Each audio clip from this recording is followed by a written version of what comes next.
Hindi pa man tapos ang kanyang karera sa ibabaw ng boxing ring, mukhang may bagong pagkakaabalahan na. Itong si pambansa kamaong Manny Pacquiao. Sa darating kasi na Oktubre, posibleng maging playing coach ng isang bagong koponan sa PBA, si Pacman. Narito ang report ni Mark Zambrano. Hindi lingid sa kaalaman ng marami ang hilig sa basketball ni Sarangani Representative Manny Pacquiao. Sa katunayan, kasama ang pagbabasketball sa conditioning ng 8-weight division champion bago ang kanyang mga laban. Pero ngayon, panibagong hamon ang haharapin ng pambansang kamao, hindi sa loob ng ring, kundi sa basketball court. Sa victory party na hinanda ni dating Ilocos Sur Governor Chavit Singson, kinumpirma ni Pacquiao na magiging playing coach siya ng kumunang Kia Motors, isa sa mga bagong team na papasok sa Philippine Basketball Association o PBA sa Oktubre. Wala pa raw pirmahang naganap, pero nakausap na niya ang pamunuan ng Kia Motors.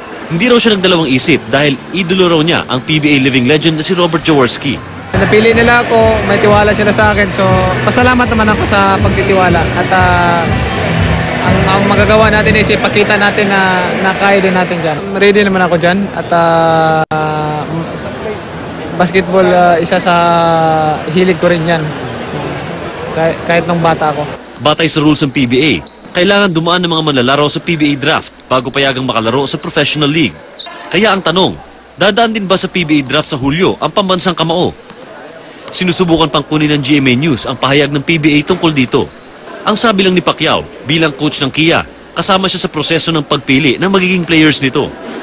Ikinagagalak din ni Pacman ang pahayag sa Twitter ni boxing legend Muhammad Ali kamakailan. Ayon kay Ali, gusto na niyang makita ang sagupoang Pacquiao at Floyd Mayweather Jr. Siguro, sa tingin ko, kailangan matuloy siguro yung laban na yun dahil ang dami ng, pati ako rin nabibingin ako sa mga tanong ng mga tao, kailan matutuloy yung laban na yan. At para sa akin, para i-claim mo yung sarili mo na ikaw ay the best fighter in the world, wala kang pipiliin, lalaban ka talaban. Especially sa calling ng mga fans. Wala pang pinal na desisyon ang kampo ni Pacquiao kung sino ang sunod niyang makakalaban at saan ito gaganapin.